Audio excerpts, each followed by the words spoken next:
Image copyright London Transport Museum. Image caption Anna Zinkeisen demonstrated that female artists were not restricted to supposedly feminine subjects with a dazzling spectrum of designs used to advertise the capital's transport system. For more than a century, women have been shaping the way London is perceived.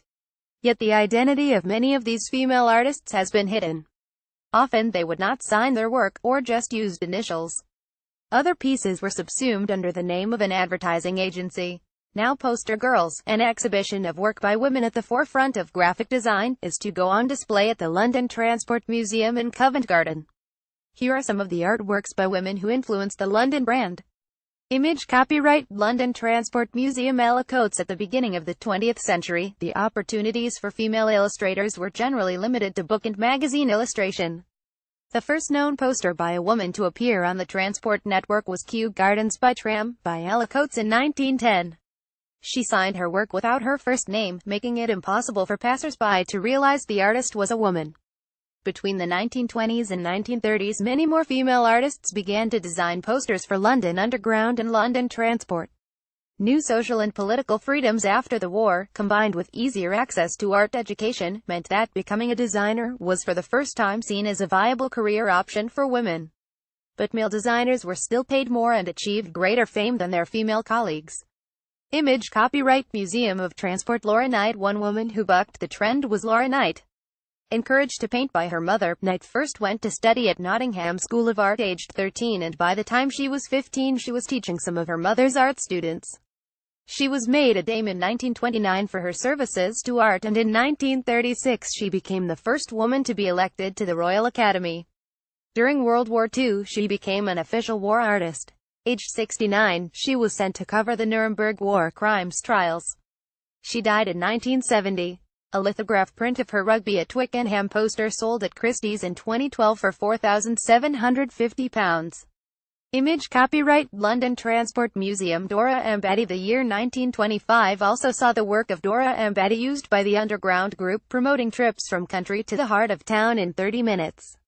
Batty often depicted women wearing the latest fashions. This poster of a modern woman with cropped hair and a patterned outfit is one of 3 that promote leisure time pursuits made easy by the Underground. Batty was one of the most prolific, and underrated, designers of her era.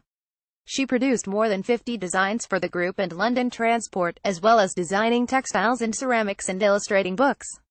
Although her work was often reviewed in contemporary magazines, she was never given the same status as her male colleagues. Image copyright London Museum of Transport. Doris Zinkeisen. As well as being an accomplished painter, Doris Zinkeisen had a successful career as a designer of costumes and sets for the theatre and the newly emerging British film industry. Her acquaintance with people such as Noel Coward and Anna Neagle lent a glamour to her work, helping her to attain important commissions including murals for the liner Queen Mary. During the 1930s, Zinkeisen produced a range of posters for the mainline railway companies, often depicting historical themes. The painting of 2 women at the theatre was her only work for London Transport. Although printed, a wasn't issued due to the outbreak of war in 1939, she was also a war artist and entered Belsen in 1945. 2 of her paintings of the concentration camp hang in the Imperial War Museum.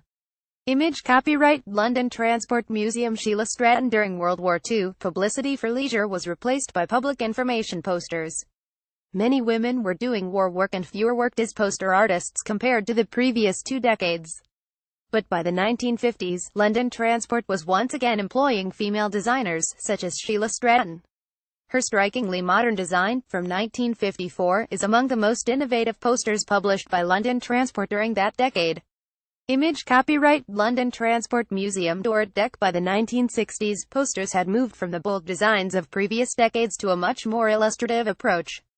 Dorrit Deck was a graphic designer, printmaker and painter who began her career in the post-war years at the government's Central Office of Information, where her public information posters conveyed such messages as coughs and sneezes spread diseases or bones are still needed to make glue.